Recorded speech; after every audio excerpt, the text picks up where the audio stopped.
స్నేహితులందరికీ శుభ సాయంత్రం. చారు ఛానల్కి స్వాగతం, సుస్వాగతం. మీరు సబ్స్క్రైబ్ చేసుకొని బెల్ ఐకాన్ టచ్ చేస్తే నేను పెట్టిన ప్రతి వీడియో మీకు నోటిఫికేషన్ వస్తుంది. చూసి కామెంట్ చేయండి.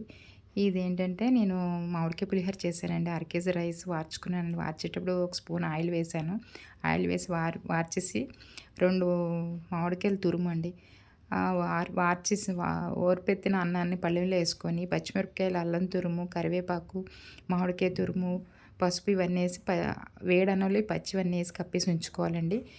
స్టవ్ మీద కళాయి పెట్టి 3 స్పూన్ల ఆయిల్ వేసి పావు కప్పు వేరుశెనగ పిక్కలండి బాగా వేగిన తర్వాత శనగపప్పు, మినపప్పు, ఆవాలు, జీలకర్ర వేసి వేగిపోయాక ఎండుమిరపకాయలు కూడా వేసి వేగిన తర్వాత పచ్చిమిరపకాయలు కూడా ముక్కలు 4-5 పచ్చిమిరపకాయలు ముక్కలు చేసుకొని కొద్దిగా అన్నంలో కప్పాము, కొద్దిగా ఇందులో వేసి పోపు వేపుకోవాలండి. కరివేపాకు కూడా వేసి వేగిపోయిన తర్వాత ఒక 3 వంతులు మామిడి తురుము అన్నం వేడన్నంలో కప్పేసాం. పావంతు తురుమేమో కొద్ది వేపుకున్నానండి. వేగిపోయిన తర్వాత దాంట్లో లాస్ట్లో ఇంగు కూడా వేసుకోవాలండి. అరుగుదలకండి ఇది రుచి కూడా బాగుంటుందండి.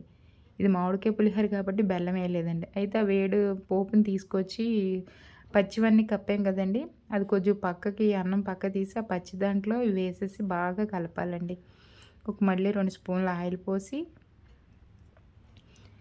ఉప్పు సరిపడగా ఉప్పు చూసుకొని వేసుకోవాలండి. దానికి సరిపడగా ఉప్పు ముందు ఎక్కువ వేయకుండా చేసుకొని కలిపాక టేస్ట్ చూసాక ఇప్పుడు మళ్ళీ మిగతా బ్యాలెన్స్ వేసుకుంటే బాగుంటుంది. ఉప్పు వేసి అన్నం అంతా బాగా కలబెట్టాలండి.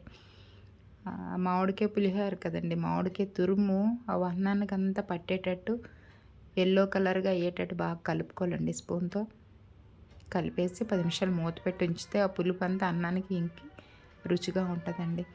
మామిడికాయ పులిహోరతోనే కాదండి, ఏ పులిహోరతోనైనా బంగాళదుంప కాంబినేషన్ చాలా చాలా బాగుంటుందండి. మాకు ఇంట్లో చాలా ఇష్టం అందరికీ.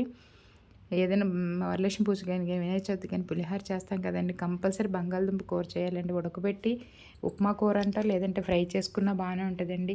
మీరు కూడా ఇలాగే చేస్తారు మామిడికాయ పులిహోర? కామెంట్ చేయండి ప్లీజ్. లైక్